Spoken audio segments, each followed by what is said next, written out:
Hey guys, my name is Chris, and this week at Baseline, we're going to be talking about who God is. Have you ever wondered how big God is? This is a pretty big question, not only because God is so big, but because what we think about God shapes how we connect with God. Like if you're always talking to your best friend and you think that God is your best friend, you're probably going to talk to God a lot. But if you don't think that you can be so close to God, maybe you don't know that you can talk to God like He is your best friend. But before we get too deep here, let's start off with a must-know about God.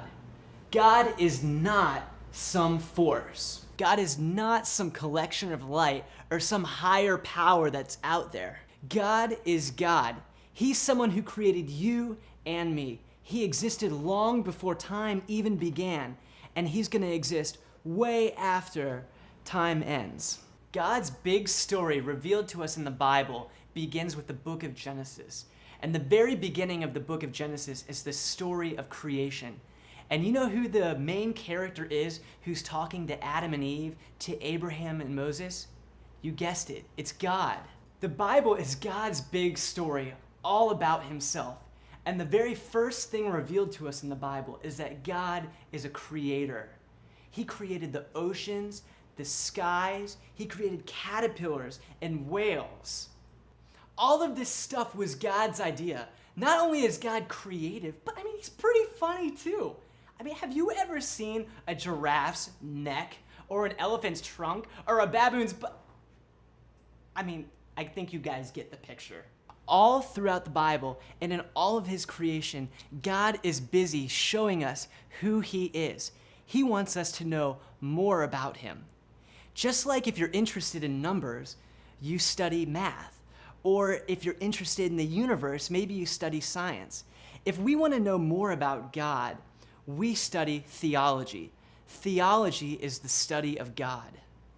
Now in theology, there are 3 omnis that tell us about who God is.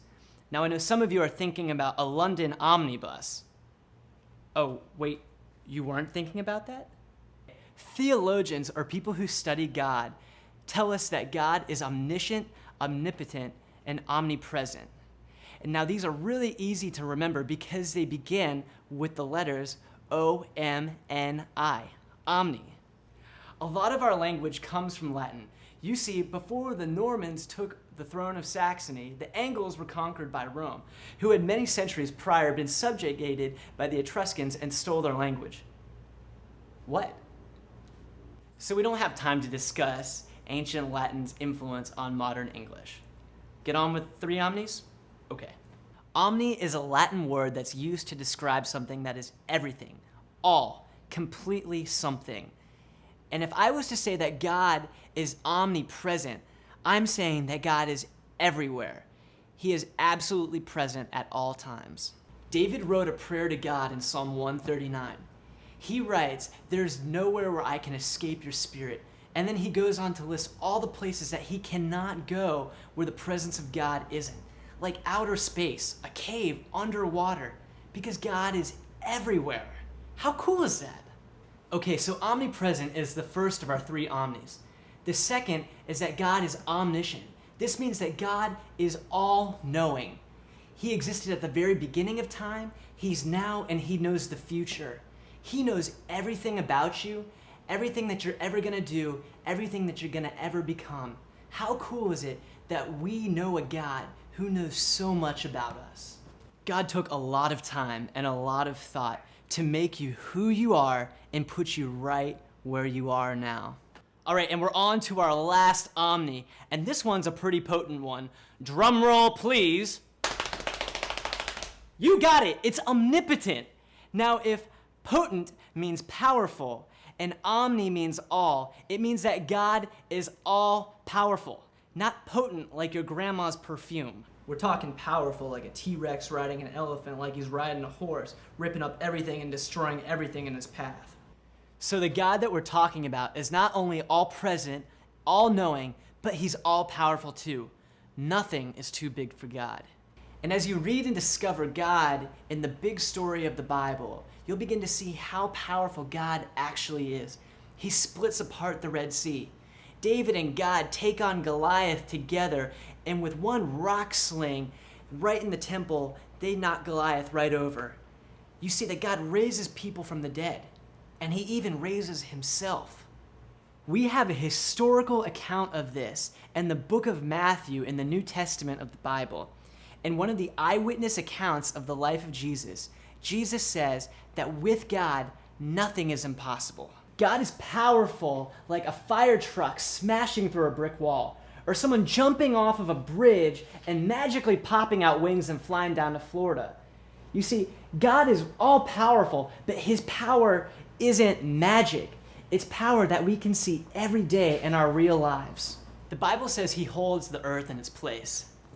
That means that God's omnipotence, God's almighty power controls gravity. God doesn't just hold our earth in its place, but the millions of objects in our solar system, and the millions of solar systems in our galaxy, and the millions of galaxies in our universe. And sorry, Hawking, but he even holds the infinite number of universes, even in our theorized existence. God is omnipotent. And you know what gets me?